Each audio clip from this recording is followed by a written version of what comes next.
The first thing Marcus Thompson noticed wasn't the bass vibrating through the floor of the Sable Room, or the clink of ice in expensive glasses, or the laughter that cut through the crowded Manhattan bar like knives wrapped in silk. It was the tremor in her hand, cold fingers snapping around his wrist, tight enough to make his pulse jump, desperate enough to erase the careful distance she'd maintained for 2 years. Sophia Bennett didn't grab people. She ran boardrooms with a glance, ended careers with silence, built empires on the architecture of control. But tonight, surrounded by New York's elite in their designer armor, she latched onto Marcus like he was a railing on a burning staircase. She leaned close, breath shallow, perfume sharp with something dark like cedar and winter. Her voice came out raw, panic dressed as command. "Take me home, right now, or you're fired." To anyone else, it would have sounded like a CEO flexing on her assistant, a rich woman collecting obedience like jewelry. But Marcus felt the truth in her grip. Her fingers were shaking. Her breath came too fast, too shallow, like she'd been running while standing still. He followed her gaze across the room. Half hidden behind a pillar and a curtain of shadow stood a man in a charcoal suit that fit him like a threat. He wasn't watching the crowd. He was watching her. A slow smile touched his mouth, as if he'd just found a door she thought was locked.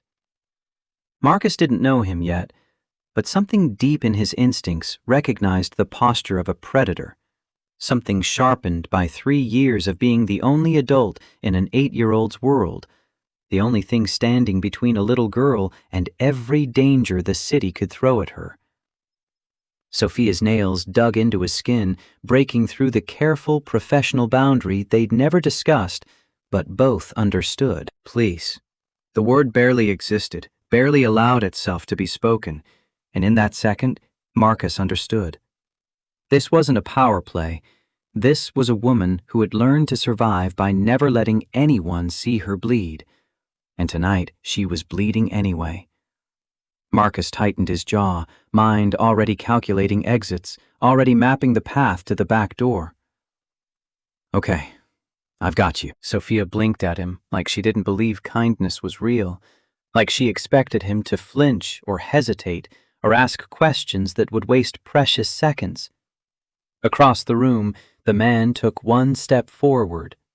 Marcus stepped between them without thinking, his body making decisions his brain would catch up to later. But to understand why Sophia Bennett, New York's most untouchable CEO, needed a shield in a crowded bar full of people who would kill for her attention, you had to go back 3 weeks. Back to a morning in Brooklyn when Marcus Thompson's life was already balanced on the edge of losing everything.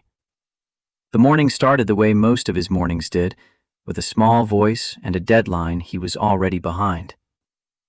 "Dad!" Ava's voice drifted from her bedroom, half sing-song and half warning. "You said we'd be early today." Marcus checked the time on his phone and felt his stomach tighten. 6:42. He was already cutting it close, already running the math on subway delays and traffic lights and whether he could shave 3 minutes off their route without Lily noticing he was panicking. He moved through their Fort Greene apartment like a man trained by necessity. Coffee brewing, toast popping, backpack zipped, hairbrush located and deployed like a tactical weapon. The apartment was small, rent-controlled, inherited from an aunt who'd believed in family more than profit. It was the only reason Marcus could afford to live in a neighborhood where his daughter could walk to a decent school, where the streets felt safe enough that he didn't spend every working hour imagining disasters. Lily stood in her doorway wearing mismatched socks and a school uniform that somehow always looked like it had fought a battle overnight. Her eyes were bright, curious, unbothered by the weight Marcus carried for both of them. She had Jennifer's eyes, the same warm brown that used to make him feel like coming home. Now they just reminded him of everything he'd lost and everything he couldn't afford to fail at. "Okay," Marcus said, forcing a smile that felt almost real. "We're early in spirit." Lily narrowed her eyes, skepticism radiating off her like heat. "That's not a thing." Marcus crouched to fix her collar, fingers working on autopilot while his mind raced through the day ahead. Morning meeting with Sophia at 8, board presentation at 9:30, lunch with potential investors, afternoon calls with legal, home by 6 if the universe decided to be kind, which it usually wasn't. It's a thing if we say it's a thing. Lily let him fuss with her collar, then reached up and touched the faint line on his wrist, an old scar from an accident long before she was born, back when he'd been young enough to think he was invincible. Her fingers were gentle, curious. Does it still hurt? The question was innocent, but it hit him anyway, the way children's questions always did when they aimed straight at truths you weren't ready to examine. Some things hurt, whether you admitted it or not. Some scars stayed tender long after the skin healed. Nah, he lied gently, the kind of small lie parents tell to keep their children's world soft. Not anymore. Lily nodded like she accepted the answer, though her eyes suggested she knew more than she let on. She pulled her backpack straps on like armor, ready to face whatever third grade would throw at her today. Marcus watched her for a heartbeat too long, feeling the familiar weight settle in his chest, the weight of being everything. Father, mother, provider, protector. The weight of knowing he couldn't fail. Not at work, not as a parent, not as the man trying to hold a life together with two hands and no room for mistakes. They left the building into rain that misted the street, New York's constant mood. Lily jumped over a puddle and laughed, the sound cutting through Marcus's anxiety like light through fog. For one brief moment, he let himself breathe. Let himself believe today would be normal, manageable, survivable. Then his phone lit up. Unknown number. You don't know what you're working for. Marcus frowned, thumb hovering over the message. Before he could respond or screenshot or do anything useful, it vanished. Deleted, unsent, blocked, gone like it had never existed. His heart did that quiet, careful stutter it always did when a threat showed up without context, without explanation, without a face to attach to the danger. He didn't tell Lily. He never told Lily about the things that made his pulse spike and his hands shake. Some fears didn't deserve a place in a child's morning, didn't deserve to steal the lightness from her laugh or the bounce from her step.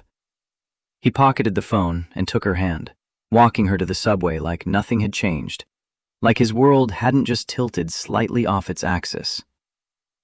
An hour later, Marcus stood under the glass and steel monument of Hudson Yards, the city's newest temple to ambition, and reminded himself of a different truth. At Bennett Strategies, you were only as safe as your last win.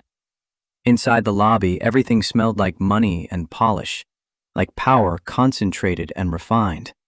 Marcus flashed his badge at security, rode the elevator to the 43rd floor, and stepped into a space that looked like it belonged in a magazine spread about the future of corporate America. And then he saw her.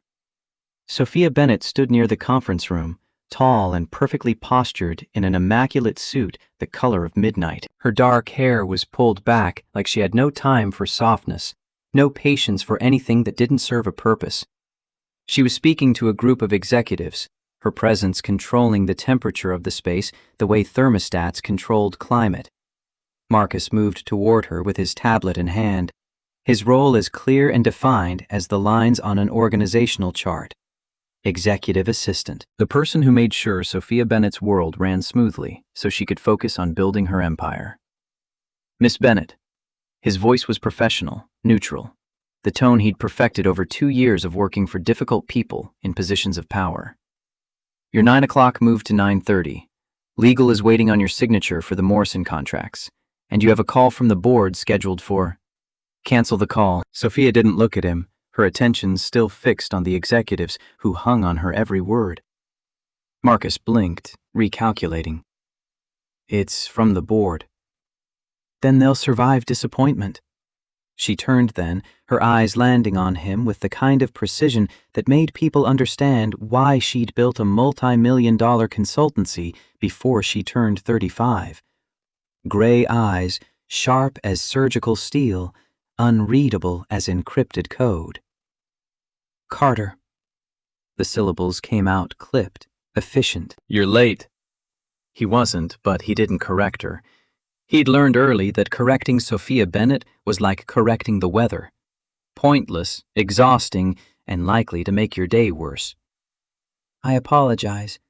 Sophia's gaze flicked down to his wrist for half a second, catching on the old scar before snapping away like acknowledging vulnerability was a mistake she couldn't afford to make. Don't apologize. Fix it. And that was Sophia Bennett in a sentence. No sympathy, no warmth, just relentless forward motion and an expectation that everyone around her would keep pace or get out of the way. Marcus nodded once. Yes, ma'am. As she walked away, her heels clicked against the marble floor like punctuation marks ending a conversation he hadn't realized was over. Marcus exhaled slowly, feeling the tension that always came with being in her orbit. He'd worked for difficult people before. Demanding bosses, unreasonable clients, executives who treated assistants like furniture that occasionally needed instructions. But Sophia was something else. She wasn't cruel in the way some rich people were cruel, didn't insult for sport or scream for effect. She just erased you. If you failed, you disappeared from her world like you'd never existed, like you were a line item deleted from a spreadsheet. Marcus had seen it happen to 3 people in the 2 years he'd worked here, gone without fanfare, without explanation, just suddenly absent from the office and replaced by someone new who would learn the same hard lessons about what it meant to work for the Ice Queen. That's what the office called her when she wasn't listening, half joke, half genuine fear. Marcus didn't call her anything. He just worked, kept his head down, did his job with the kind of precision that came from knowing he couldn't afford to be the next person erased, because there was a little girl in Brooklyn who believed her dad could do anything. And Marcus had built his life on never letting that belief crack. Over the next 3 weeks, Marcus learned Sophia's rhythms the way musicians learn scales. She didn't eat lunch, didn't smile unless someone earned it, didn't speak about her personal life in any way that suggested she had one. No photos on her desk, no family stories, no warm edges, just work, meetings, strategy sessions that lasted until midnight, and a reputation that preceded her like weather. The office called her the Ice Queen, but Marcus noticed other things. Small details that didn't fit the narrative of a woman made entirely of ambition and control.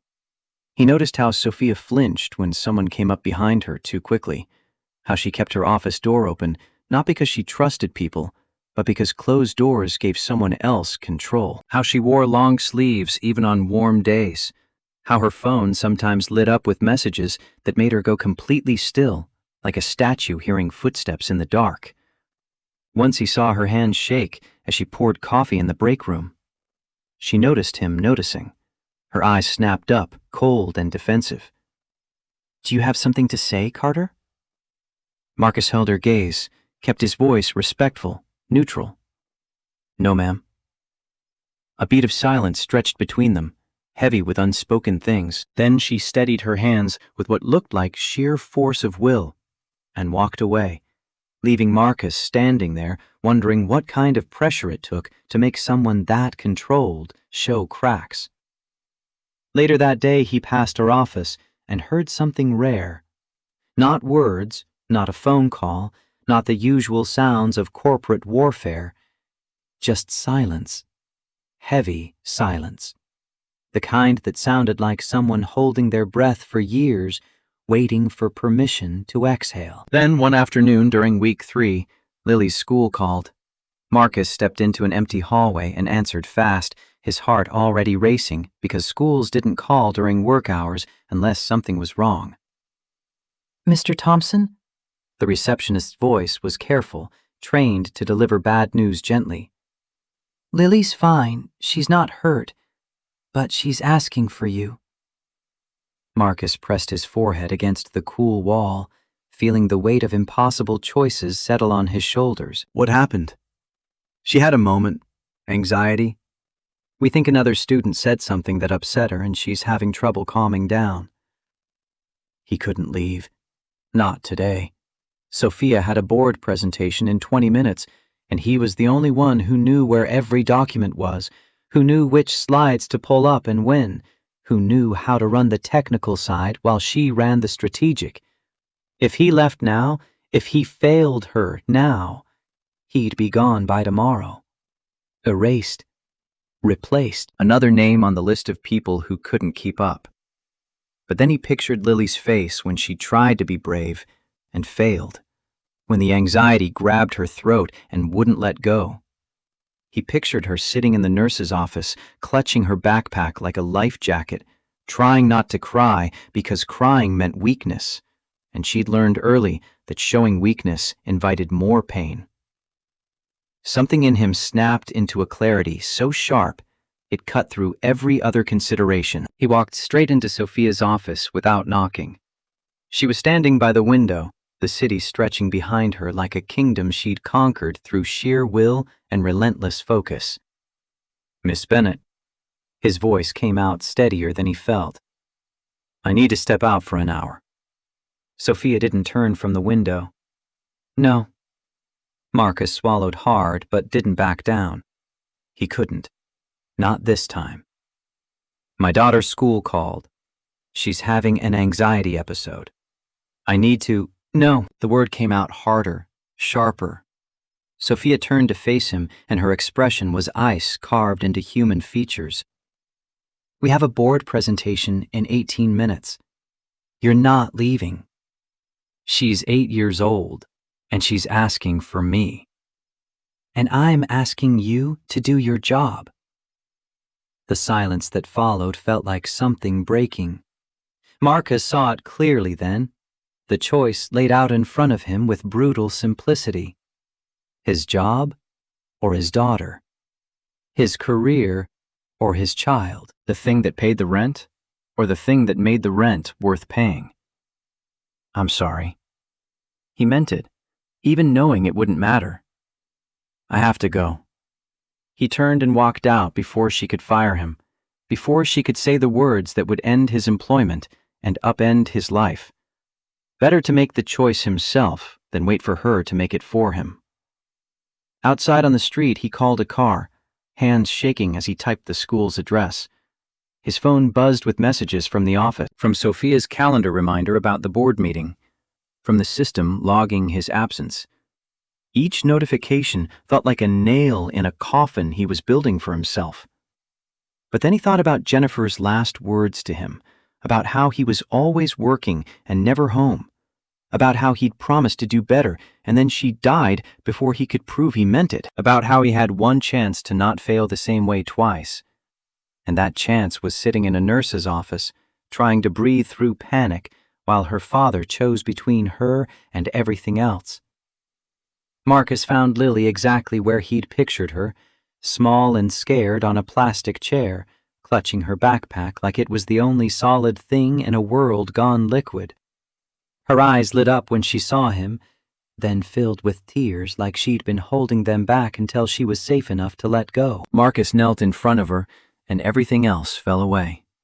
The job, the consequences, the fear of what came next. None of it mattered as much as this, as being here when she needed him, as proving that some things were more important than ambition or success or keeping up appearances. "Hey." His voice was soft, careful. "Talk to me." Lily sniffed, fighting for control. "I thought you wouldn't come." The words hit him like a fist to the chest. 3 years since Jennifer died, and his daughter still thought she might be abandoned. Still thought the people she loved might disappear without warning. Marcus's throat tightened, but he kept his voice steady. "I will always come. Always. Do you understand?" She studied him like she needed to be sure, like she was weighing his words against every other promise adults had made and broken. Then she leaned forward and pressed her forehead against his, a small, quiet gesture that was her way of anchoring herself. Marcus closed his eyes, centered himself in the moment. "Breathe with me." They breathed together, in and out, slow and steady. Lily's shoulders gradually lowered from around her ears. Her grip on the backpack loosened. The panic receded like a tide going out, leaving her exhausted but calmer. When she was ready, Marcus signed her out and took her home, letting the guilt gnaw at him the whole way. Guilt about missing work, guilt about needing work, guilt about being the only adult in her world and still not being enough. That night after Lily fell asleep, Marcus checked his phone again, expecting to see a termination email. Instead, he found another message from an unknown number.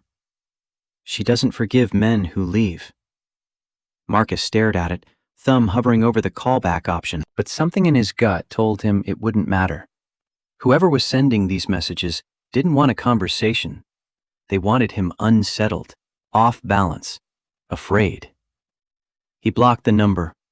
The message stayed in his head anyway, lodging itself between his thoughts like a splinter. The next morning, Marcus walked into Bennett Strategies, expecting to be stopped at security, expecting his badge to be deactivated, expecting the quiet, efficient removal that came with being erased from Sophia Bennett's world. Instead, security nodded him through like always. His badge worked. The elevator took him to 43. Everything was exactly as he'd left it. Except Sophia was waiting in her office, door open, her eyes tracking him as he stepped off the elevator. Marcus walked to his desk, set down his bag, pulled up his calendar, waited for the axe to fall. It took 5 minutes. 5 minutes of pretending to review emails before her voice cut through the quiet office. "Carter, my office." He stood, straightened his tie, and walked the 15 steps that felt like walking to an execution. Sophia sat behind her desk, hands folded, expression unreadable. Marcus stood in front of her and waited for the words that would end everything. "You're back." Not a question, an observation. "Yes, ma'am." Silence stretched between them, heavy and strange. Sophia's eyes held something Marcus couldn't identify. Not anger exactly. Something more complicated. "Your daughter." Another observation, not a question. "How old is she?" Marcus hesitated, wrong-footed by the question. 8. "Her name?" "Lily." Sophia looked down at her desk, fingers tapping once against the wood. When she looked up again, something in her face had shifted. Not softer, just less fortified.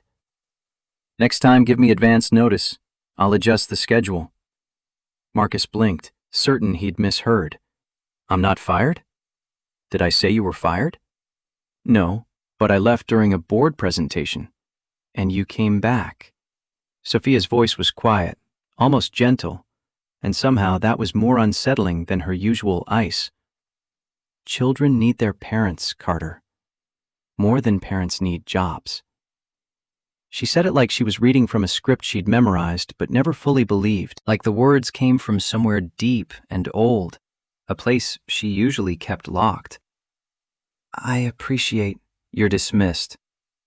Back to business, back to walls, back to the Sophia Bennett everyone knew. But Marcus had seen the crack, brief as lightning, and it changed something in how he saw her. Over the next 2 weeks, Marcus watched Sophia more carefully, not invasively, not inappropriately, just with the attention of someone who'd glimpsed something true beneath a performance. He saw her scan every room she entered, always noting exits. Saw her tense when men stood too close. Saw the way she controlled her environment with obsessive precision, like safety was something you built through vigilance and never let yourself stop building. During week 2, she declined a meeting with a potential client, a man named Richard Calloway, who'd offered a $2 million contract. Marcus was curious enough to mention it. "Mr. Calloway seemed eager to work with us." Sophia's jaw tightened almost imperceptibly. "I don't work with people I don't trust." "You don't know him well enough to—" "I know enough." Her tone said the subject was closed. But Marcus saw her hands shake slightly as she gathered papers, saw the way she kept her distance from the conference room where Calloway had waited. Small things. Fractures in the armor. Signs of something Marcus didn't have enough information to understand, but couldn't quite ignore. Then came the invitation that would change everything. The annual networking event at the Sable Room required attendance for executives. Sophia hated these nights. Marcus could tell, even though she never said it. He saw how she tightened before walking into crowds, how she scanned rooms like she expected danger to be wearing a smile and expensive cologne. The night arrived with all the polish Manhattan could provide. The Sable Room lived up to its name, all velvet shadows and golden light. The kind of place where people came to pretend they were safe while conducting the careful warfare of business networking. Marcus kept close behind Sophia, his role clear. Carry her phone, check messages, keep time, run interference when conversations ran long. He wasn't security, wasn't a bodyguard, but being a black man raising a daughter in New York taught you to read danger fast, taught you which streets to avoid and which smiles hid threats, and how to position yourself between your child and whatever the world might throw at her. Those instincts never turned off. Even here, surrounded by wealth and power and people who considered themselves civilized, Marcus's awareness ran on high alert. Sophia moved through the crowd like she belonged, which she did, chin lifted, shoulders squared, smile measured and deployed strategically. She greeted investors, shook hands with board members, traded compliments sharp enough to cut.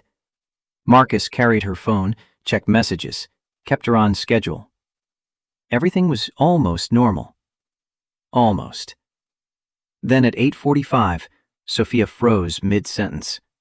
It was subtle, a hitch in her step so brief most people wouldn't notice.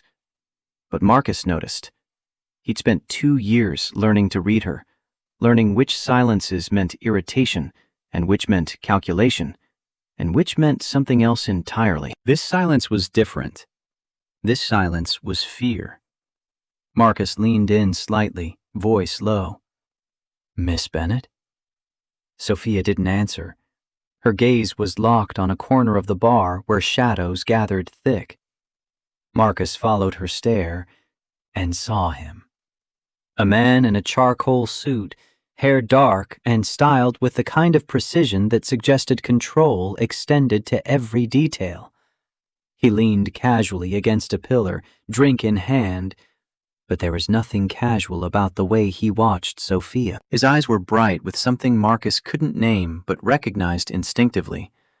Amusement mixed with ownership. Satisfaction mixed with threat. When Sophia met his gaze, the man smiled slowly, like a lock clicking shut on a door she'd thought she'd escape through. Sophia's breath caught. Marcus saw her hand twitch near her sleeve, saw her body remember something her mind was trying to forget. Fight or flight responses coded so deep they bypassed conscious thought. Then she moved fast, reaching for Marcus with desperate precision. Her fingers closed around his wrist hard enough to hurt, nails digging into skin. She leaned close, lips brushing his ear, and the words came out raw and shaking. "Take me home, or you're fired." Marcus felt it then. The truth beneath the command. This wasn't a power play.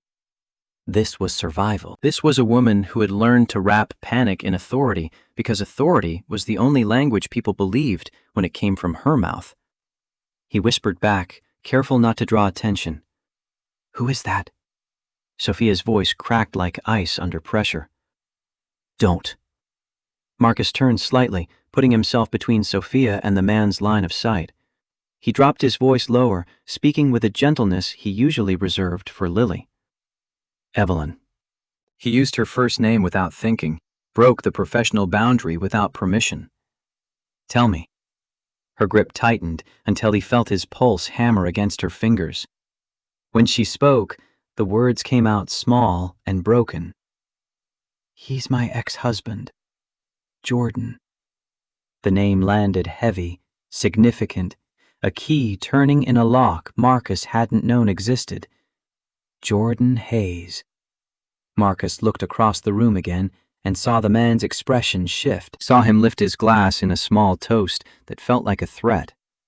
saw his lips move, forming words Marcus couldn't hear, but could read clearly enough.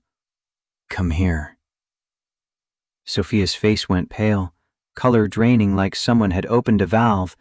Her eyes flicked toward the exit, then back to Jordan, trapped animal mathematics calculating whether the jump would be worse than staying. Marcus made a decision. It wasn't heroic or dramatic or anything worth noting, except that it was the kind of decision fathers make without ceremony every day. The decision to step between your child and danger. To make yourself the shield, because that's what being responsible for someone means. He turned to Sophia, voice steady despite everything. "Okay, we're leaving." Sophia blinked at him. "Marcus, I'm not asking." He kept his tone gentle but firm, the way he talked to Lily when she was scared and needed someone else to make the decisions. "We're going." He guided her through the crowd, one hand firm at her elbow, the other holding his phone like a weapon he might need.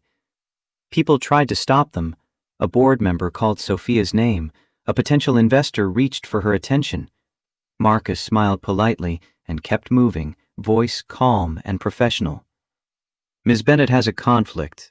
We'll follow up tomorrow." Sophia's heels clicked too fast against marble, her breathing shallow and rapid. As they neared the back exit, Jordan's voice cut through the music and conversation, smooth as oil on water. "Leaving so soon, Sophia?" Marcus didn't turn. He pushed the door open, and cold rain hit them like a slap of reality. Sophia shuddered.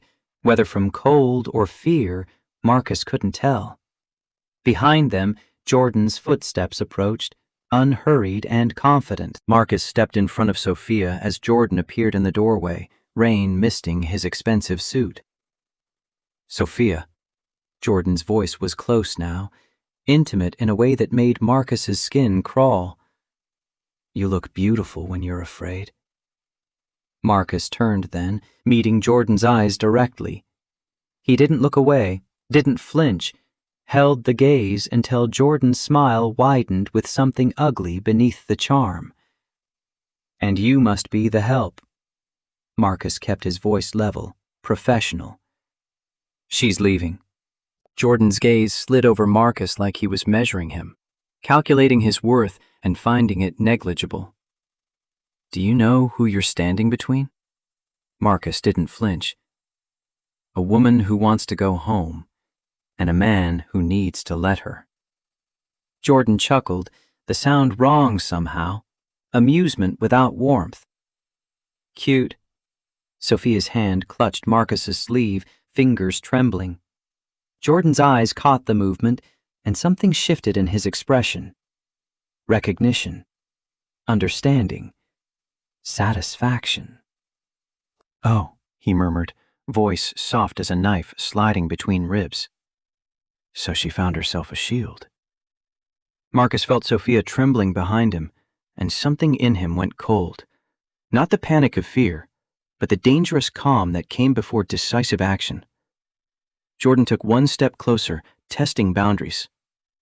"Sophia," he said, voice lowering to something almost tender. "We'll talk soon." Sophia's voice came out thin, stretched to breaking. "No." Jordan tilted his head like she'd said something amusing. "Yes, because you don't get to walk away from me." Marcus lifted his phone, thumb moving to his rideshare app. "I'm calling security." Jordan smiled like that was the funniest thing he'd heard all night. "Do it. I'd love for everyone here to see you panic, Sophia. See the Ice Queen melt." Marcus recognized the trap. Jordan didn't want violence. He wanted spectacle, wanted Sophia humiliated in front of everyone who mattered in her professional world, wanted her credibility shattered and her carefully constructed armor cracked open for public consumption. Marcus leaned slightly towards Sophia without breaking eye contact with Jordan. "Can you walk?" Sophia nodded once, eyes glossy with unshed tears. Marcus opened his app. A car was 2 minutes away. Jordan's gaze flicked to the phone, and something darker crossed his face. "Who are you?" not amused anymore, genuinely asking. Marcus answered with absolute honesty. I'm the person she asked for help. Jordan's smile vanished completely. For the first time, genuine rage flashed across his features, barely contained beneath expensive grooming and practiced charm. You don't touch what's mine. Marcus stepped forward so Jordan couldn't see Sophia anymore, so his body was the only thing Jordan had to get through. She's not yours. Jordan's eyes narrowed to slits. You're going to regret that. Marcus didn't answer. The car pulled up, headlights cutting through rain. Marcus guided Sophia into the back seat, shielding her from Jordan's line of sight with his body. As he slid in beside her, he caught one last look at Jordan, standing in the rain like a curse made flesh. Jordan lifted 2 fingers to his lips, then pointed at Sophia. A silent threat. A promise. Then the car moved, and Sophia's breath finally broke, dam cracking after holding back floodwaters. She folded toward Marcus, not touching him but existing close enough to borrow safety, to feel less alone in whatever hell she'd been living through. Marcus stared out the window at neon blurring in rain and understood with perfect clarity that he just made himself part of something dangerous, that his wrist still ached where Sophia had grabbed him, not from pain, but from the truth of it.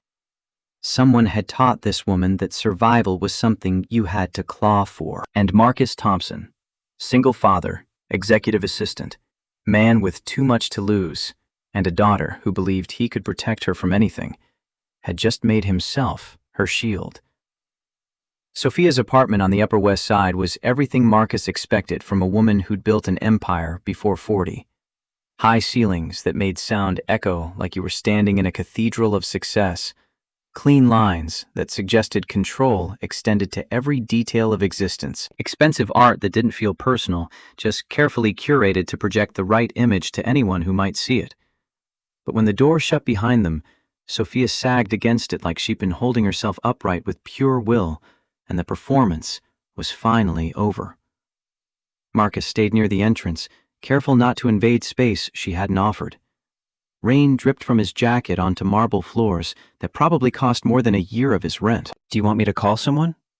Sophia shook her head quickly, violently almost, like the suggestion itself was dangerous. No. Her voice came out harsh, angry at its own weakness. Marcus nodded, respecting the boundary even as every instinct told him she shouldn't be alone tonight. Okay. Silence settled heavy between them. Rain tapped against floor-to-ceiling windows overlooking a city that never stopped moving, never stopped demanding, never gave anyone permission to break down. Sophia's arms wrapped around herself, a gesture so different from her usual posture it made her look smaller somehow. Vulnerable, in a way Marcus suspected she hated more than anything. Then, in a voice that barely held together, she spoke the truth neither of them could avoid anymore. You wasn't supposed to find me. Marcus felt something tighten in his chest, protective instinct rising like a tide. How long has he been around? Sophia's laugh was short and humorless, all edges and broken glass. Always. She turned her face away, but Marcus saw her shoulders rise and fall like she was fighting a war in her lungs, like breathing had become something that required conscious effort. Sophia. He kept his voice gentle, the way he talked to Lily when she woke from nightmares. What did he do? Her eyes snapped to his, and for a second, Marcus thought she would cut him down with words, reassert the professional distance they'd maintained for 2 years. But her strength was exhausted, and truth was pressing up inside her like blood behind teeth. He didn't hit me at first. The words came out careful, like she was picking through a minefield of memory. Not in the way people imagine. Marcus stayed still, every part of him focused on listening without judgment, without interruption. He edited my world. Sophia's voice trembled, but she kept going, momentum carrying her through territory she'd probably never spoken aloud. decided who I could talk to, what I could wear, what I could say, made me apologize for things I didn't do, made me think I was lucky he tolerated me. Marcus's jaw tightened, but he didn't speak. This wasn't about him or his anger. This was about her finally saying things that had lived in silence too long. And when I tried to leave, her voice broke completely. She stopped, gathered herself with visible effort. He made sure I understood I couldn't. Marcus felt his fists clench at his sides, rage at a man he barely knew but understood perfectly. Jordan Hayes, the kind of predator who wore expensive suits and charming smiles and destroyed people from the inside out. Why didn't you tell anyone? The question came out softer than he intended, genuinely trying to understand. Sophia's eyes flashed with something between fury and despair. Because no one believes a woman like me can be a victim. The words landed like stones thrown into still water, ripples spreading outward into uncomfortable truths Marcus couldn't argue with. Sophia Bennett, CEO, millionaire, woman who ran boardrooms and made grown men nervous. Victim didn't fit the story people wanted, the narrative they'd constructed about who got to be hurt and who got to be saved. And Jordan knew it. Jordan had weaponized it. I believe you. 3 words, simple and direct, but Sophia stared at him like she didn't know what to do with belief, like it was a foreign currency she couldn't spend. Then her phone lit up on the entryway table, unknown number. Sophia flinched so hard she almost dropped it, hands shaking as she turned the screen toward Marcus. You can hide behind employees all you want. I'll still own you. Marcus's blood went cold, protective rage mixing with tactical thinking. He's using burner numbers. We can document this, build a pattern. Sophia's voice turned sharp with panic she couldn't quite suppress. Documentation won't stop him. Marcus met her eyes, seeing fear there but also something else. A flicker of the woman who'd built a company from nothing, who'd survived 6 years of psychological warfare and come out the other side still breathing. No, Marcus said quietly, but it can end him. Sophia's breath hitched. She studied Marcus like she was trying to decide if hope was safe or just another trap waiting to spring. Do you have a lawyer? Outside the company? Sophia shook her head, something that looked like shame crossing her features. I don't trust anyone. Marcus nodded once, mind already working through options. Then we start with someone who can't be intimidated. Sophia's eyes narrowed slightly. Who? Marcus thought of the one person in their building who never smiled at power, never deferred to wealth, treated CEOs and janitors with exactly the same level of professional distance. Kate Morrison. She does contract work for the firm, but she's independent. Specializes in employment law, but I've heard she handles other cases too. Sophia looked away, jaw working like she was chewing on words she couldn't quite spit out. Then, quietly, almost whispered, He said he'd ruin me. Marcus's voice stayed low and steady. He's already trying. Sophia's eyes sharpened, confusion mixing with dread. What do you mean? Marcus took a breath, hating that he had to tell her this, but knowing she needed to understand the scope of what they were facing. You left the event early. People saw you. Saw us. The board is going to ask questions. Sophia's face tightened with the kind of dread that comes from knowing your worst fears are already in motion. Marcus continued, each word careful and deliberate. Jordan didn't show up for closure. He showed up to remind you he can still pull your strings, to make you look unstable in front of everyone who matters. Sophia's jaw clenched, defiance rising through fear like light through cracks. I won't let him. Marcus believed she meant it, but he also saw the cracks in her armor, the exhaustion behind her eyes. Trauma didn't disappear because you were intelligent. Fear didn't leave because you were powerful. Sometimes fear stayed precisely because you were powerful, because you had more to lose, because falling from a great height meant hitting the ground that much harder. Marcus glanced at his phone. A new email notification appeared, subject line marked urgent and confidential. His stomach dropped as he opened it. A forwarded link from a gossip site that specialized in Manhattan business circles, the digital equivalent of society page rumors dressed up as journalism. The headline made his hands go numb. Bennett Strategies CEO stumbles out of Soho event. Is Evelyn Bennett hiding something? Below it, blurry photos. Sophia at the back exit, face pale in harsh lighting. Sophia in the car, Marcus visible beside her.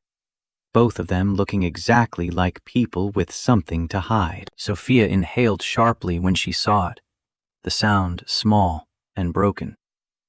Marcus felt rage crawl up his spine, cold and focused. Jordan wasn't just following her. He was building a narrative. A story where Sophia was unstable, where her credibility was questionable, where everything she'd built could be destroyed with whispers and implications and carefully timed photographs. He hired someone to photograph us. Sophia's voice went flat, affect draining out like she was shutting down to protect herself from feeling too much.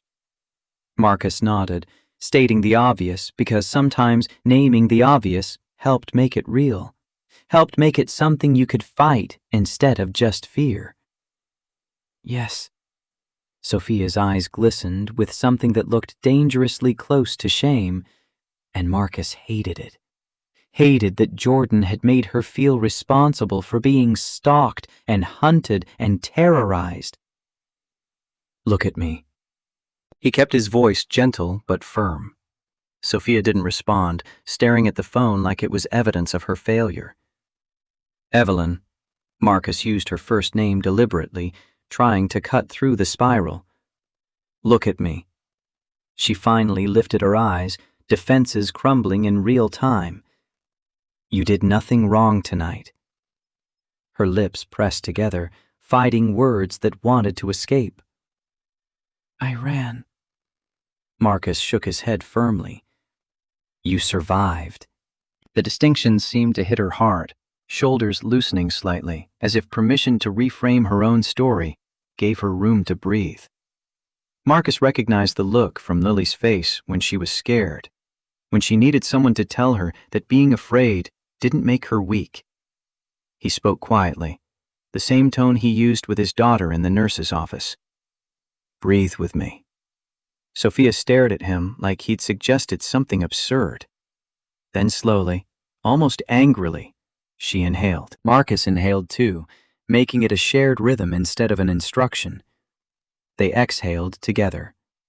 The simple mechanics of oxygen exchange becoming something that tethered her to the present instead of letting her drown in everything Jordan represented. Sophia's shoulders loosened by a fraction, tension releasing in increments too small to see, but large enough to matter. Marcus nodded. Good.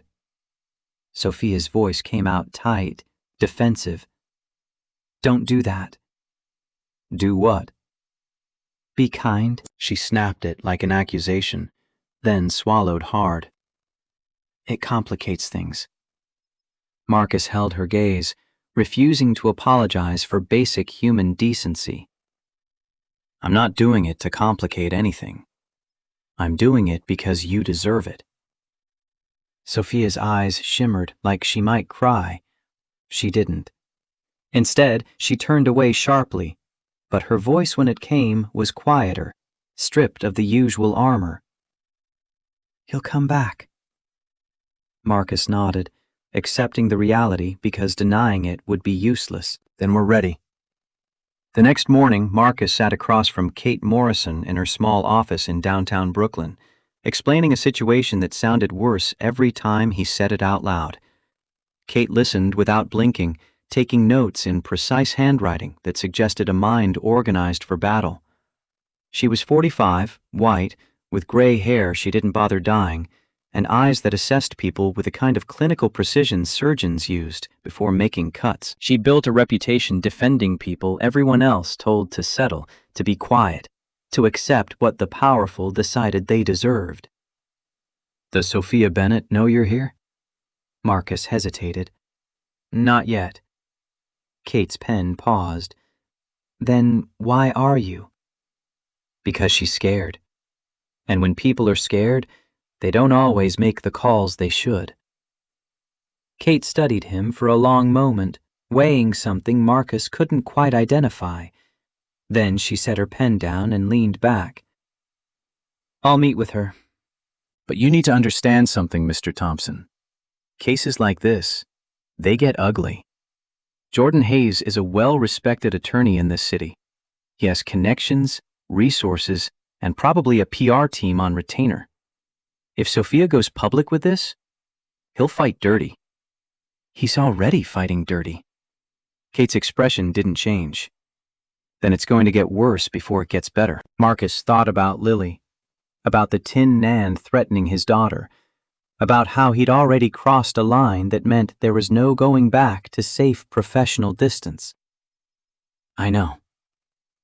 2 days later, Kate sat across from Sophia in a conference room at Bennett Strategies, the door closed and the blinds drawn. Marcus had facilitated the meeting but stayed outside, giving them privacy Sophia might need to speak freely. When Sophia emerged an hour later, her face was carefully blank, but her eyes were red-rimmed. She walked past Marcus without speaking, heels clicking toward her office in a rhythm that sounded like someone trying to outrun their own thoughts. Kate appeared in the doorway, gathering her briefcase with efficient movements. "She'll cooperate, eventually, but she's terrified." Marcus kept his voice low. "Of what? Jordan? Or the publicity?" "Both. And of being seen as weak." Kate's eyes held something that might have been sympathy. "Women in her position, they build armor because the world demands it. Asking them to take it off, even to protect themselves, feels like inviting annihilation." Marcus understood that better than he wanted to. He'd built his own armor after Jennifer died.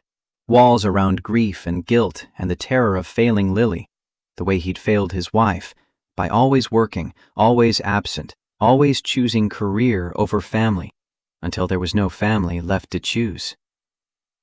"What do we do?" Kate's smile was sharp, professional.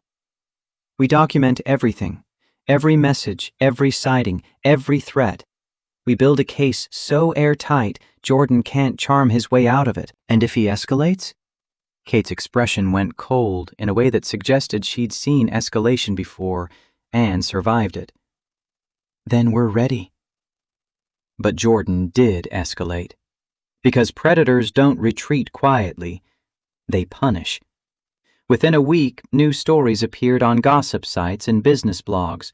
Anonymous sources claiming Sophia was unstable. A leaked audio clip that supposedly captured her slurring words at a company event, though the voice sounded digitally altered to anyone listening carefully.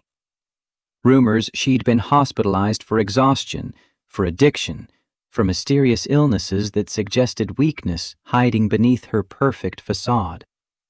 None of it was true, but truth didn't matter as much as narrative, and Jordan was building a narrative brick by carefully placed brick. Then, one afternoon, Marcus got a call from an unknown number. He answered cautiously, standing in an empty stairwell where no one could overhear. A smooth male voice spoke his name like a question that already knew the answer. "Marcus Thompson." Marcus froze, every nerve suddenly on high alert. "Yes?" "You're a devoted father. That's admirable." Marcus's throat tightened, dread pooling cold in his stomach. "Who is this?" A chuckle, warm and friendly, and completely wrong. "You already know." Marcus's pulse hammered against his ribs. "Jordan." "Very good. You know, I've been learning about you. Single father, working 2 years for Sophia, lives in Fort Greene with a sweet little girl named Lily." Marcus's vision sharpened with rage so pure it felt like clarity. "What did you say?" Jordan sighed like Marcus was being difficult, like this was all very reasonable. I said, "How is your daughter?" "Lily, right? 8 years old, bright eyes, cute laugh. Goes to PS 234, I believe." Marcus's voice came out low and dangerous, barely controlled. "Don't say her name."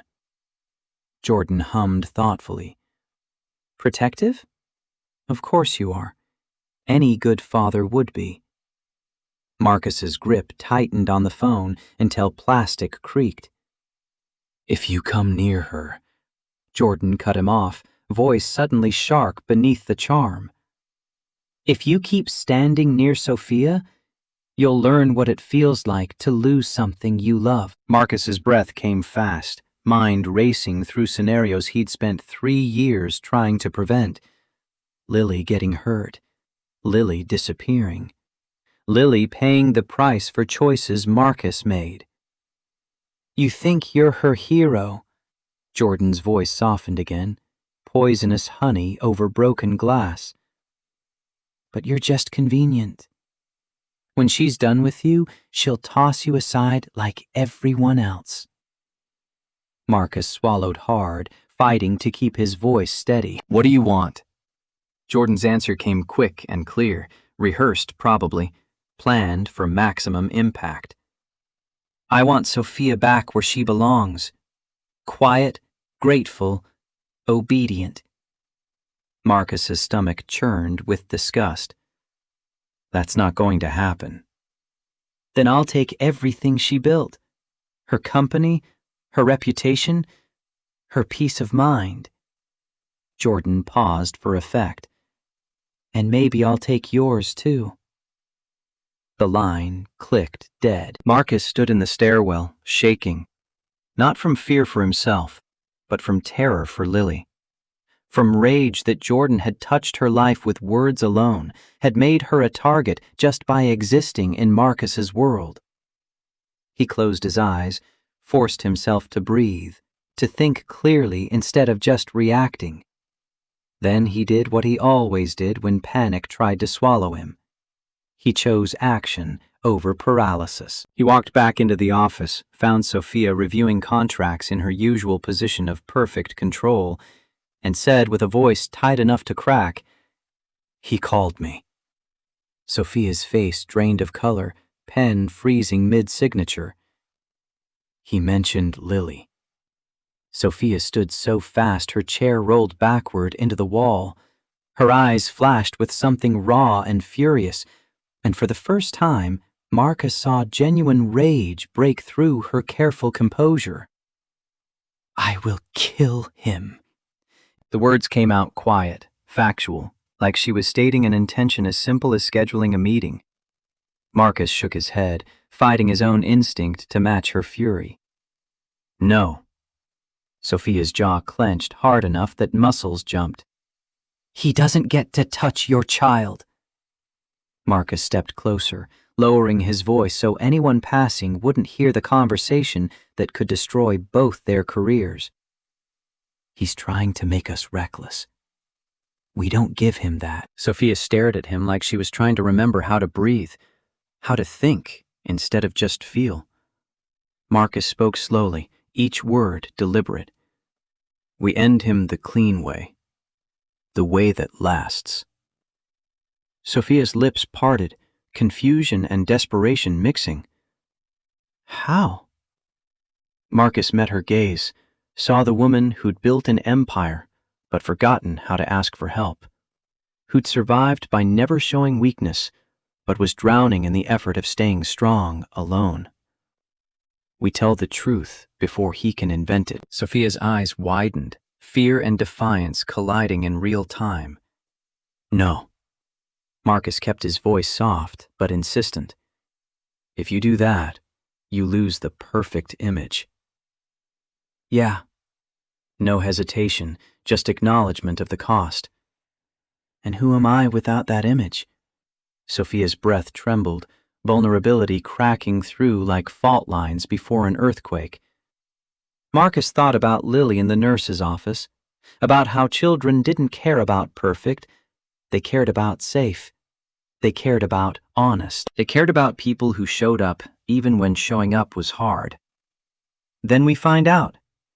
Kate Morrison had a plan. She always had a plan, which was why Marcus had known she was the right person for this. They met in her office again, this time with Sophia present, sitting rigid in a chair that probably cost less than her shoes, but looking more vulnerable than Marcus had ever seen her. Kate laid it out with the precision of someone who'd done this before, who knew the territory and the tactics and exactly how dirty things would get.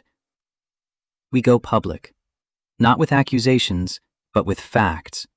We control the narrative before Jordan controls it for us. Sophia's hands gripped the armrests like she was holding herself in the chair through force of will. The board will ask for my resignation. Some of them will, but some won't. Kate pulled out a folder thick with documentation. We have his messages. We have witness testimony from Marcus about the confrontation at the Sable Room. We have the pattern of escalation. It's not enough to prosecute. No, but it's enough to get a restraining order. And it's enough to make him look like exactly what he is when he tries to destroy you publicly. Sophia breathed out slowly, calculation mixing with terror. He'll retaliate. Kate's expression didn't soften. He will. That's why we need to be smarter, faster, and more prepared than he expects. Marcus spoke up from where he stood near the window, watching rain streak glass and blur the city outside. What about my daughter? If we do this, if we make it public, does that put her in more danger? Kate turned to him, respect in her eyes for asking the right question. Honestly, short term, maybe. Jordan will be angry, and angry men do stupid things. But long term, public scrutiny is your best protection. Stalkers thrive in silence. Abusers count on victims staying quiet. The moment you make noise, you make their job harder. Marcus thought about that, weighing Lily's immediate safety against the long game of teaching Jordan that terror only worked in the dark. He thought about Jennifer's last words, about always working and never being present, and made a different choice than he would have made 3 years ago. Okay. Sophia looked at him sharply. You don't have to. I'm already in this. Marcus met her eyes. He already made it about Lily when he said her name. At least this way, we're fighting back instead of just waiting to see what he does next. Kate nodded, satisfied. Then we move fast. Press conference in 3 days. That gives us time to prepare statements, brief friendly reporters, and get ahead of whatever Jordan's planning. Sophia's voice came out small. I don't know if I can do this. Kate leaned forward, voice firm but not unkind. You've been doing it for 6 years. You've been surviving him every day. This is just survival with witnesses. The night before the press conference, Sophia stayed late at the office. Marcus found her standing at her window overlooking the city, lights spreading out like stars fallen to earth. She didn't acknowledge his presence, but didn't ask him to leave either. I'm still afraid.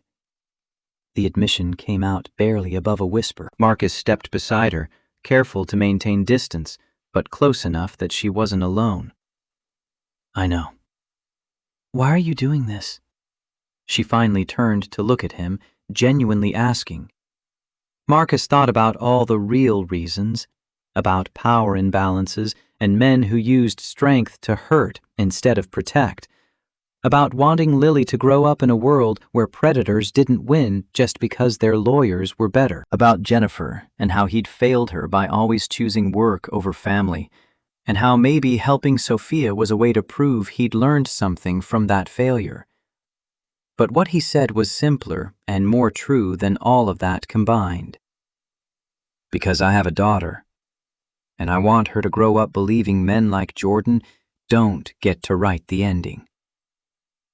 Sophia's eyes filled, but she blinked hard, refusing to let tears fall. For a second, she looked like she might reach for him, might cross the distance between professional and personal that they'd been dancing around since the night at the bar. She didn't, but her voice softened, ice thinning to show the water underneath. Thank you. Marcus nodded once, accepting the gratitude but not making it bigger than it needed to be. Get some sleep. Sophia laughed without humor. Right. Marcus moved toward the door, then paused. He looked back at her, really looked, and said the one thing he wished someone had told him when he first became a single father and thought he had to be unbreakable. You don't have to be perfect to be safe. Sophia's throat worked like she was swallowing something sharp. Marcus left before she could respond, before she could see how much saying it had cost him to name the thing they both needed to hear. The morning of the press conference arrived with cold rain and gray skies that matched Marcus's mood. He'd barely slept, kept jerking awake from dreams where Lily was in danger and he couldn't reach her. Finally, at 5, he gave up on sleep and made coffee, standing in his kitchen watching dawn try to break through clouds. His phone buzzed. Unknown number. His stomach clenched, but he opened it anyway because ignoring threats didn't make them disappear. Today's the day you ruin your life. Bonjour. Marcus blocked the number and poured another cup of coffee, hands steadier than they should have been. Fear had burned through him so many times in the past 2 weeks that he was starting to build immunity, starting to understand that courage wasn't the absence of fear, but the decision to move forward despite it. By 9, he was at Bennett Strategies, the lobby filled with cameras and reporters, voices rising in that particular frequency of journalists smelling blood in the water. Security stood at attention, more than usual, their presence making the whole thing feel real and dangerous and irreversible.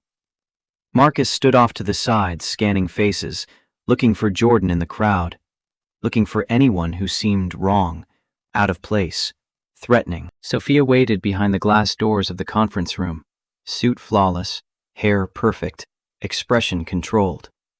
But Marcus saw it, saw her fingers tapping against her thigh in a rhythm only visible if you knew to look for it.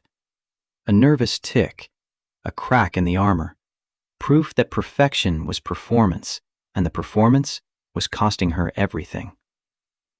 Kate Morrison approached, all business and focused energy. Ready? Sophia didn't answer right away. She looked at Marcus across the lobby, their eyes meeting through glass and distance, and 2 years of professional boundaries they were about to obliterate.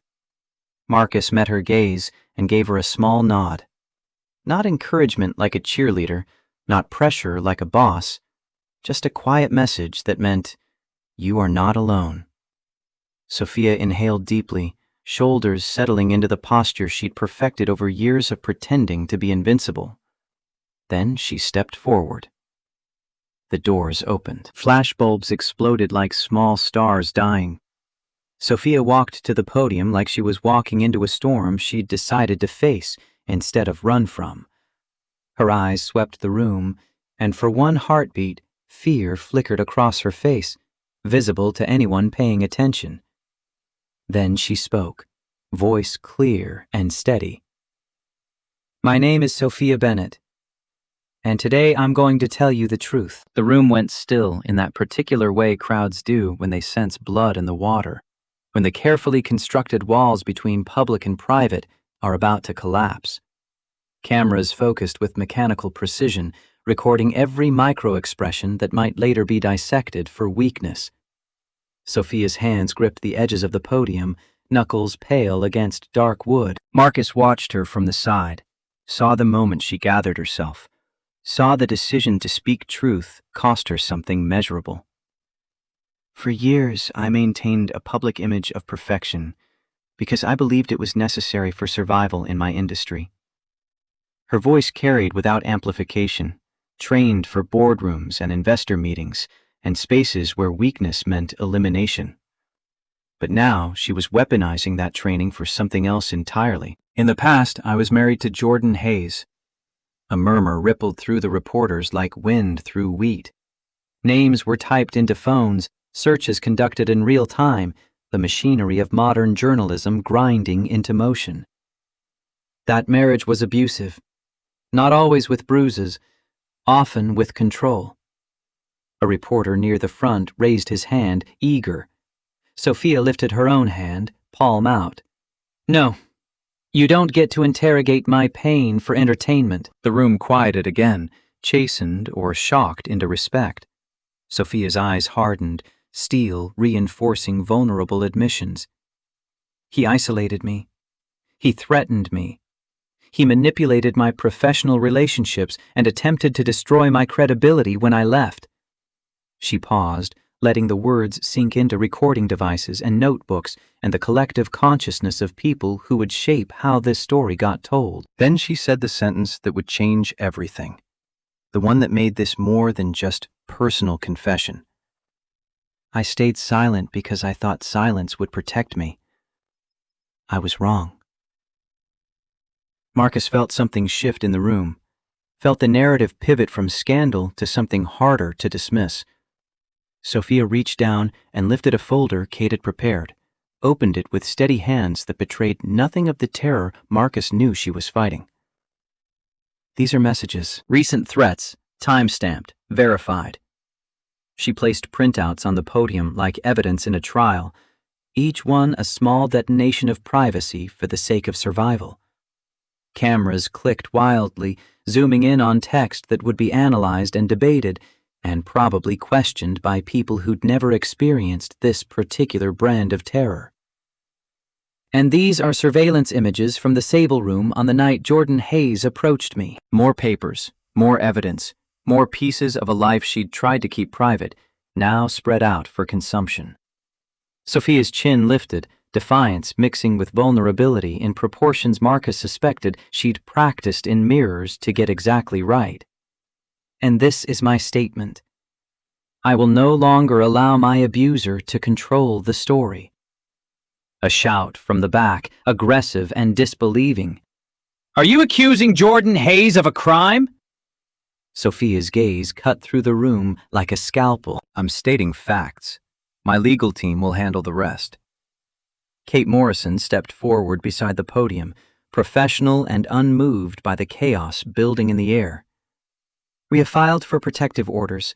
We have submitted evidence to the appropriate authorities. Any further harassment will be treated accordingly. The room erupted into questions, hands shooting up, voices overlapping in the universal language of journalists sensing a story bigger than they'd expected. Marcus scanned the crowd again, instinct telling him something was wrong before his conscious mind caught up. Then he saw it. Movement near the side entrance, security shifting nervously. A tall figure in a charcoal suit pushing past hired muscle with the confidence of someone who believed rules were suggestions for other people. Jordan Hayes. He walked like he owned the building, like objections were merely background noise to be ignored. His smile was sharp and ugly, satisfaction radiating off him like heat. Marcus's blood went cold, every protective instinct flaring to life. He started moving toward Sophia before thinking it through, before calculating consequences, just raw instinct to put himself between her and danger. Jordan's voice cut through the chaos, loud and performative. Sophia! The room fell silent instantly, journalists turning en masse toward the interruption. This was better than they'd hoped for. Drama unfolding live, with all the rawness of unscripted confrontation. Security tried to intercept, but Jordan shoved past them with casual violence, entitled rage barely contained beneath expensive grooming.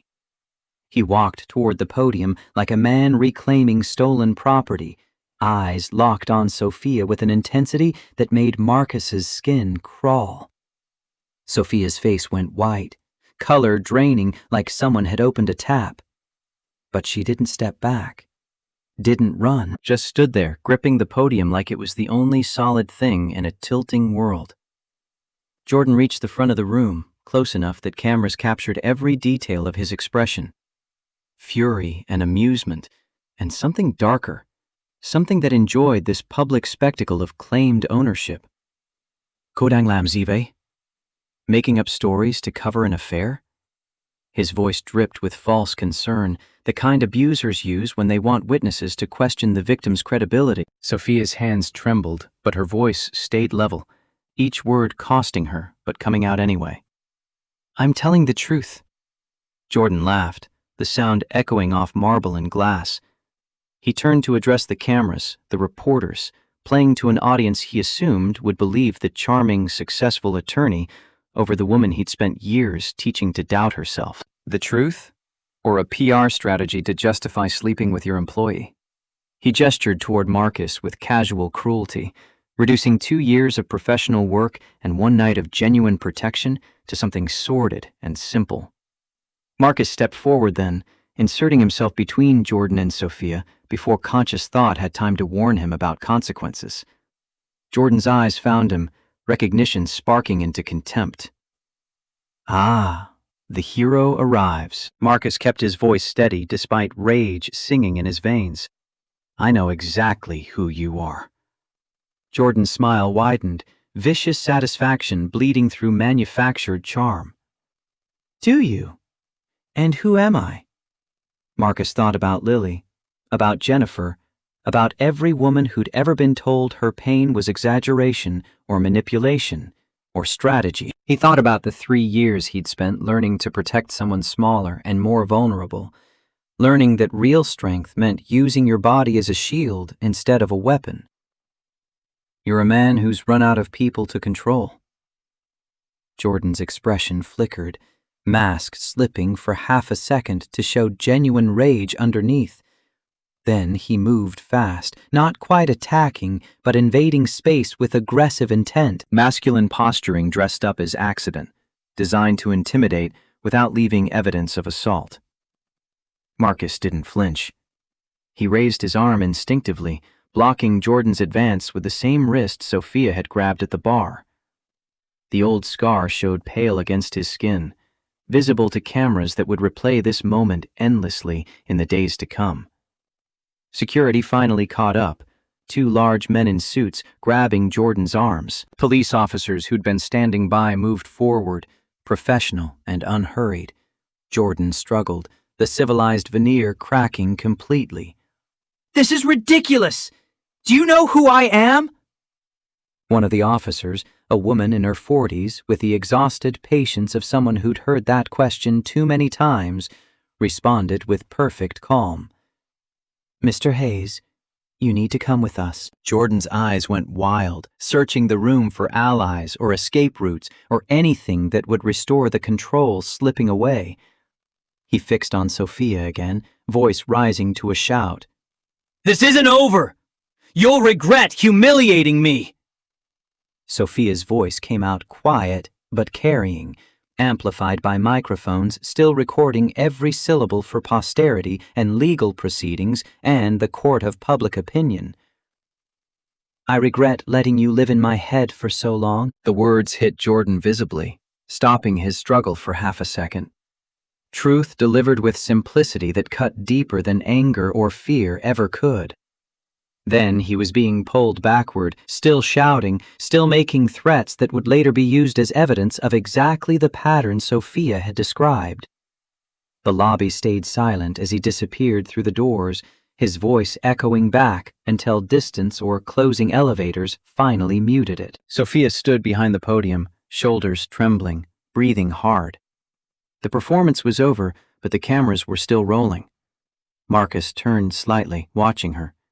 She caught his eye, and something passed between them. Acknowledgement of a battle survived, if not won. Her eyes were wet, but she didn't let tears fall, still holding herself together through force of will that Marcus found both admirable and heartbreaking. She addressed the reporters one more time, voice softer now but still clear. Thank you for your time. Then she stepped away from the podium and walked toward her office, heels clicking against marble in a rhythm that sounded like someone trying to outrun their own breaking point.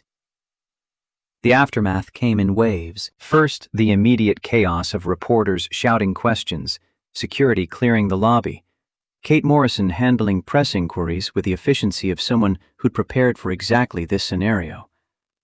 Then the slower aftermath of headlines spreading across the internet, trending topics on social media, think pieces written by people who'd never met Sophia, but had strong opinions about her choices.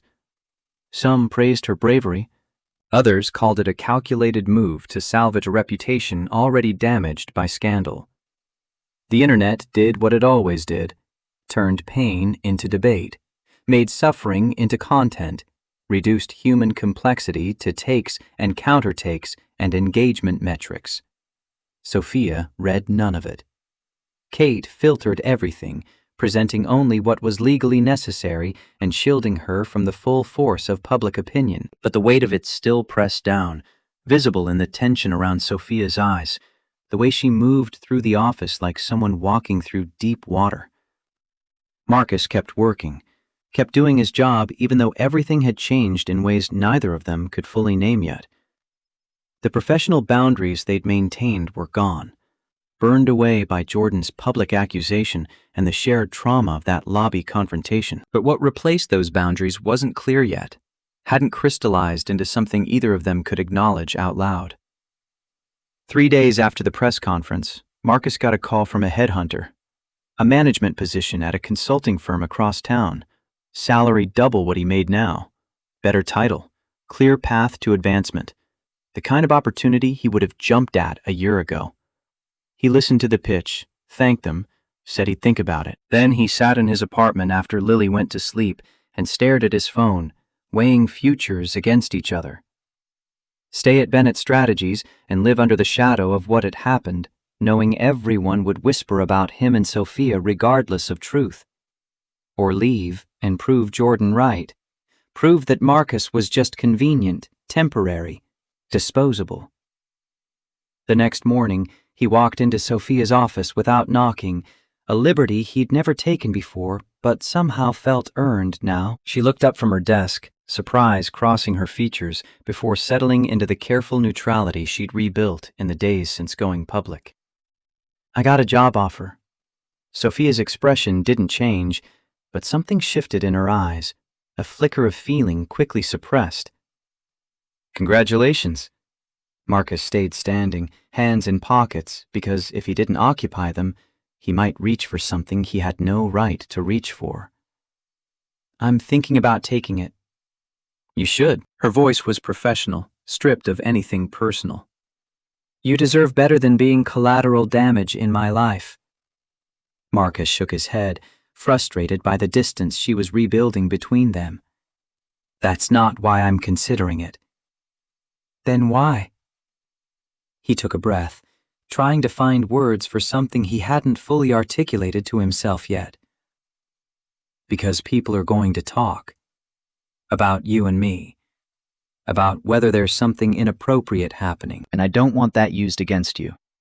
Sophia leaned back in her chair, studying him with those gray eyes that saw too much. "You're leaving to protect my reputation?" "I'm leaving so the board can't force you to fire me. So Jordan can't claim you promoted me for personal reasons.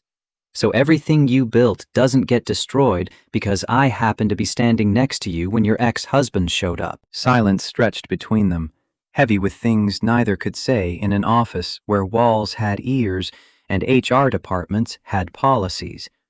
Finally, Sophia spoke, voice soft enough that it wouldn't carry past the door. "What if I don't want you to go?" Marcus felt something crack in his chest.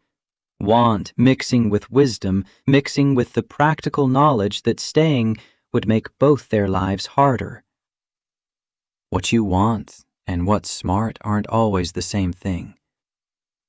"No," she agreed quietly. "They're not." Marcus nodded once, decision made even though it hurt. "I'll give 2 weeks' notice. Help transition everything. Make sure whoever comes next knows how you like things done." Sophia's jaw tightened like she was holding back words that would complicate everything further. Instead, she just said what the moment required, professional and distant and completely insufficient. "Thank you for everything, Marcus." The use of his first name instead of his last name felt like both gift and goodbye. He turned to leave before either of them could say anything that would make leaving impossible. His hand was on the doorknob when her voice stopped him. "For what it's worth, these past weeks, having you there?" She paused, choosing words carefully. It reminded me what it feels like when someone shows up without needing something in return. Marcus looked back at her, saw vulnerability she usually kept locked away, saw the woman underneath the armor who'd forgotten what safety felt like until circumstances forced her to accept help. You deserved someone to show up. You always did. Then he left, before the conversation could go places that would make the next 2 weeks unbearable. Time moved strangely after that. Marcus worked his notice period with meticulous attention to detail, documenting every process and preference, creating manuals for a replacement who would never quite fit the space he'd occupied. Sophia maintained professional distance, their interactions brief and focused solely on work. But sometimes he'd catch her watching him, expression unguarded for just a moment before the mask came back. And sometimes he'd see exhaustion in her posture at the end of long days, see her shoulders curve under weight she was still learning to share. Jordan stayed away, bound by a temporary restraining order that kept him 500 feet from Sophia at all times. His law firm quietly asked him to take a leave of absence while they investigated the allegations. Public opinion remained divided, but pressure was building. Other women coming forward with stories of Jordan's behavior during depositions and contract negotiations, pattern emerging from what he'd dismissed as isolated incidents. 2 weeks became 10 days, became 5. Marcus's last day approached like a deadline neither of them acknowledged until it arrived with gray skies and the particular sadness of endings. He packed his desk in the early morning before most people arrived, saving Sophia from the awkwardness of public goodbye.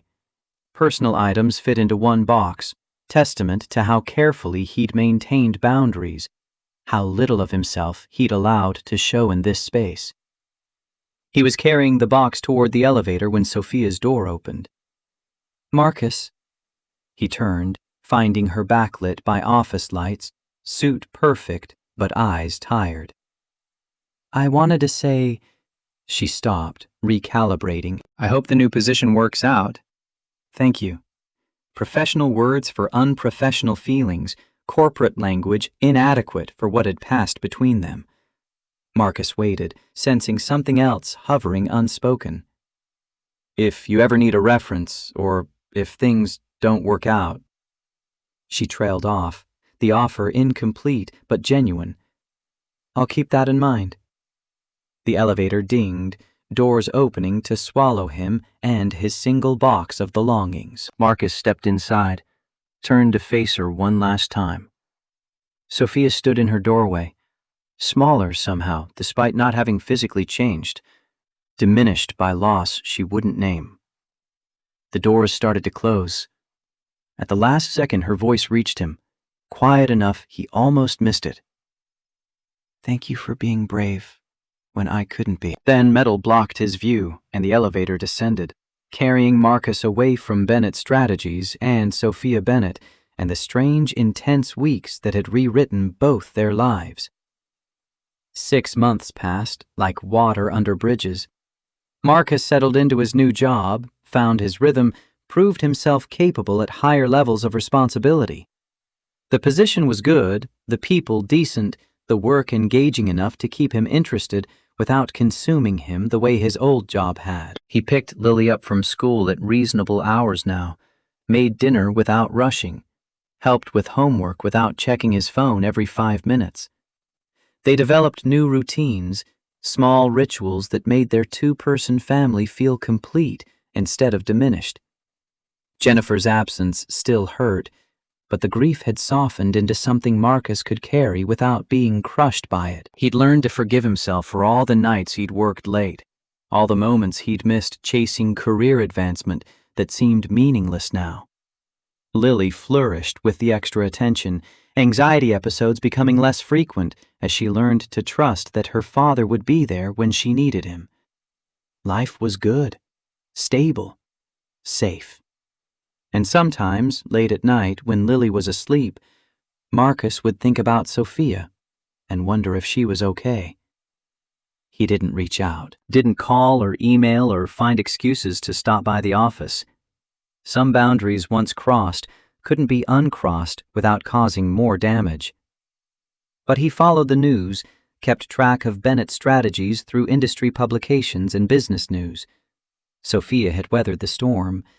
Some clients left, but others came, drawn by her honesty or believing the publicity was worth any potential controversy. The board kept her on as CEO after reviewing Kate Morrison's extensive documentation of Jordan's harassment campaign. Sophia launched a partnership with a domestic violence advocacy organization, openly this time, with her name attached and no attempt to hide behind corporate anonymity. Jordan Hayes lost his position at his law firm, suspended from practicing law pending investigation by the Bar Association. Multiple women filed complaints, patterns so clear even those who'd wanted to believe him couldn't dismiss it. His carefully constructed reputation crumbled faster than he'd built it, proof that predators could be stopped when enough people refused to stay silent. Marcus read these updates with satisfaction, and something else harder to name. Pride, maybe? Or vindication? Or just relief that Sophia was doing more than surviving. She was fighting back, using her platform and resources and hard-won wisdom to make sure other women didn't have to go through what she had endured alone. Then, one October afternoon, Marcus picked Lily up from school, and she bounced into the car with unusual excitement. "Dad, guess you came to school today." Marcus started the car, half listening while navigating afternoon traffic. "Who?" "Miss Bennett. She's doing this program where business people teach kids about entrepreneurship." It was so cool. Marcus's hands tightened on the steering wheel, surprise and something warmer flooding through him.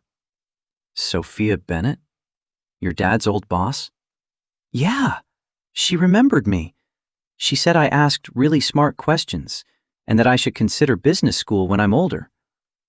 Lily chattered on about the presentation, about mock companies the kids would create, about how Miss Bennett was coming back next month to help them develop their ideas. Marcus listened with half his attention, the other half processing the information that Sophia was volunteering at Lily's school, that she'd been there today, that some invisible thread still connected their lives despite months of careful distance.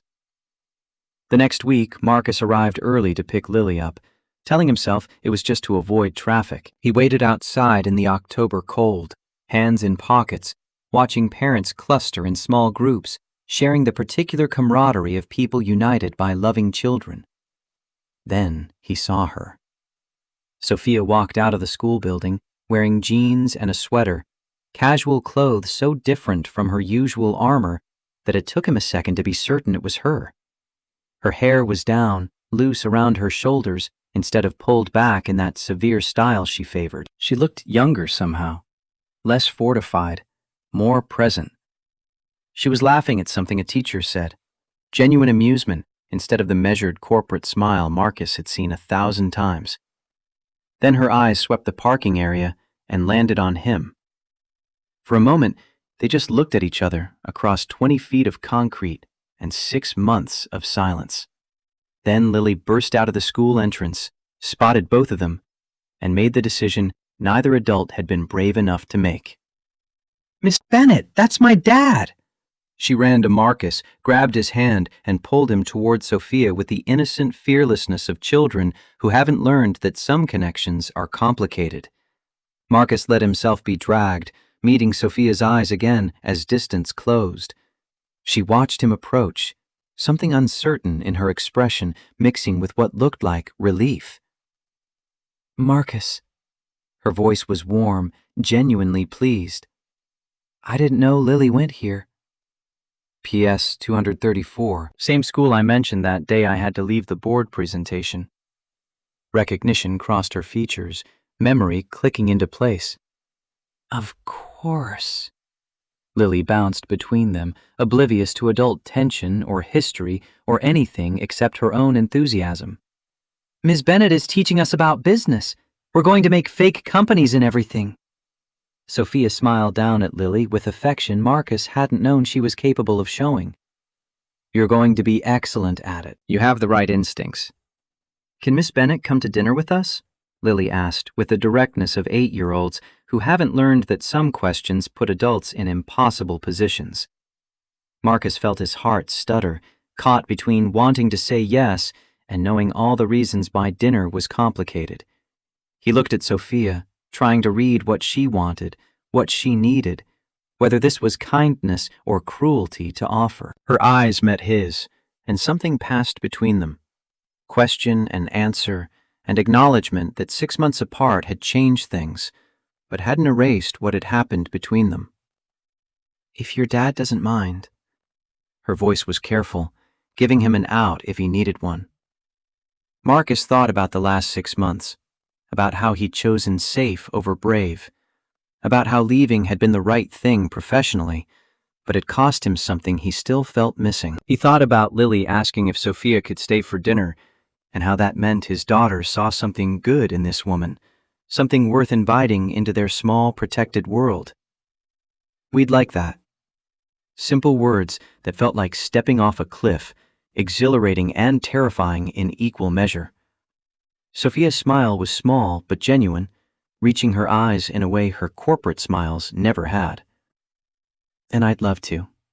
They walked to Marcus's car, Lily between them chattering about her fake company ideas, about how she wanted to make something that helped people, about questions only children ask because they haven't learned cynicism yet. Sophia listened with real attention, asking follow-up questions that showed she took Lily seriously, that she respected intelligence regardless of age. Marcus drove to their apartment, hyper-aware of Sophia in his passenger seat, of how strange and right it felt to have her in this space that belonged to his real life instead of his professional one. Brooklyn streets familiar as breathing, his neighborhood with its bodega on the corner and the park where he took Lily on weekends, the ordinary geography of a life he'd built carefully to be safe and stable. The apartment looked smaller with Sophia in it, her presence making him see the space through her eyes. Modest furniture, Lily's artwork covering one wall, dishes in the sink from breakfast he hadn't had time to wash.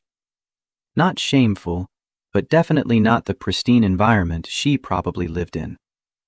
But Sophia didn't seem to notice or care. She took off her jacket, accepted his offer of tea, sat on the worn couch while Lily immediately began showing her drawings and school projects with the enthusiasm of a child who'd found an adult willing to pay attention. Marcus made dinner, simple pasta because it was what he had and what Lily would actually eat. He listened to them talk from the kitchen, heard Sophia asking genuine questions about Lily's favorite subjects and books, and what she wanted to be when she grew up. Heard his daughter open up the way she did with people she trusted, sharing fears about math tests and excitement about art class and opinions on which teachers were fair versus mean. They ate at the small table, 3 of them crowded in a space meant for 2. Lily dominated conversation, which was fine with Marcus. It gave him space to watch Sophia without having to make small talk, to see how she relaxed in increments, shoulders lowering, smile coming easier, defenses dropping now that she wasn't performing for investors or board members or the world that demanded she be perfect. After dinner, Lily went to her room to finish homework, leaving Marcus and Sophia alone with dishes and the weight of 6 months unspoken between them. Marcus washed while Sophia dried. Domestic choreography neither had practiced, but somehow managed anyway. Finally, she spoke, voice quiet enough that it wouldn't carry to Lily's room. "You were right to leave." Marcus rinsed a plate, considering his response. "Doesn't mean it was easy." "No," she agreed softly. "But you did the right thing for both of us." "How are you?" He asked it genuinely, wanting real answer, not corporate deflection. Sophia was quiet for long enough that Marcus thought she might not answer. Then words came slow and careful, chosen for truth instead of image. "Better than I was. Not as good as I want to be. Learning that healing isn't linear." Marcus nodded, understanding that in ways he suspected she knew he would. "The advocacy work?" "It helps. Turns out using the worst thing that happened to you to prevent it happening to others is surprisingly therapeutic." She smiled slightly. My therapist is very pleased. You're seeing someone? Marcus kept his tone neutral, asking, not judging. Dr. Rachel Stone. Kate recommended her.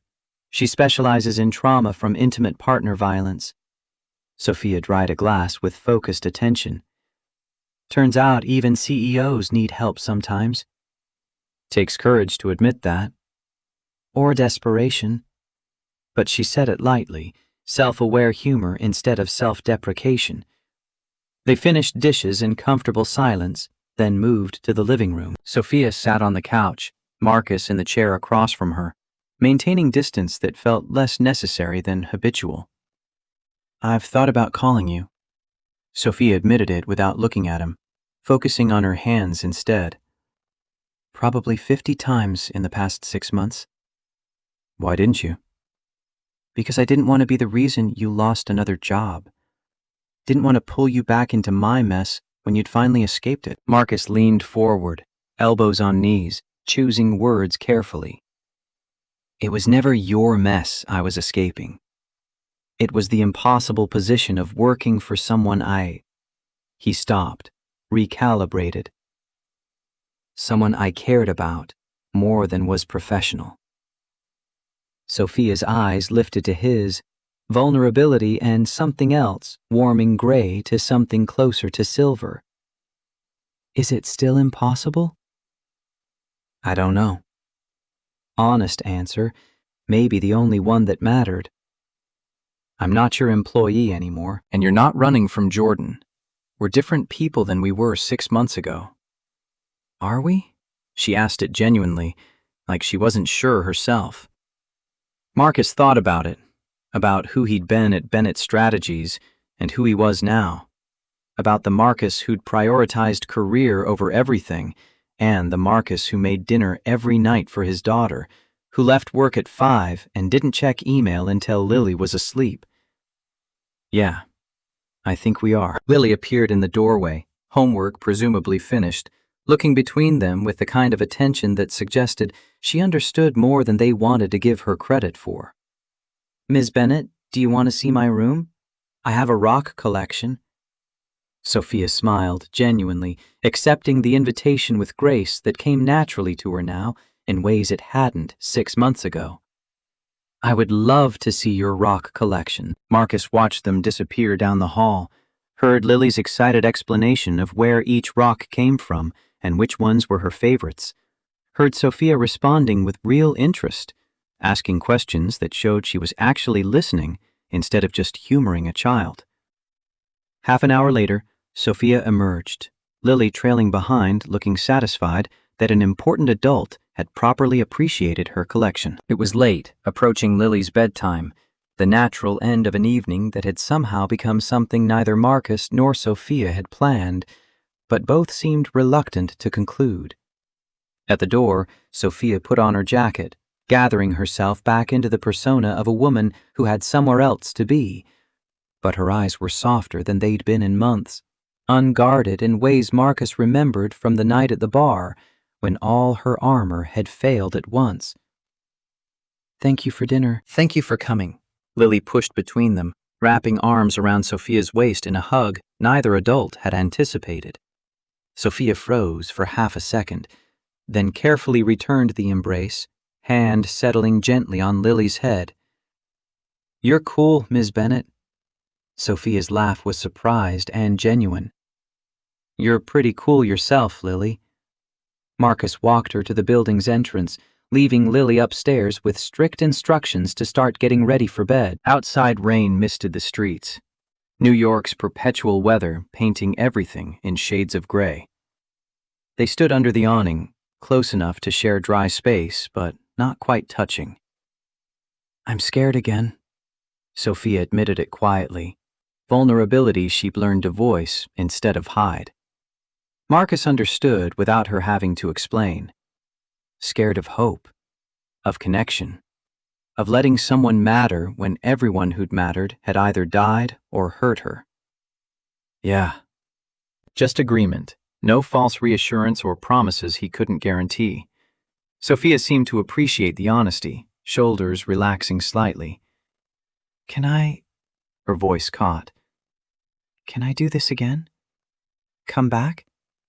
Marcus looked at her, really looked, seeing the woman who'd survived Jordan and public scrutiny and the hard work of healing, seeing someone brave enough to ask for what she wanted, even when asking meant risking rejection.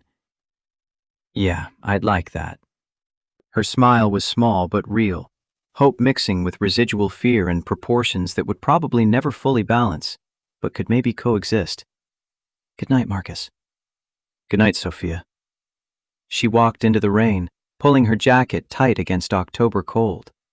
Marcus watched until she disappeared around a corner, then climbed back to his apartment, where Lily waited with questions he wasn't sure how to answer. But as he helped her brush teeth and pick out clothes for tomorrow, and read the bedtime story she was probably too old for but still wanted, Marcus felt something he hadn't felt in months.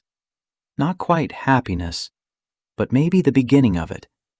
Not quite healing, but moving in that direction. And later, lying in bed, staring at the ceiling, he thought about Sophia's question. Whether this was still impossible, or whether enough had changed to make it possible. Whether they'd earned the right to try something real after everything that had brought them together. He didn't have answers yet, but for the first time in 6 months, he thought maybe answers were coming.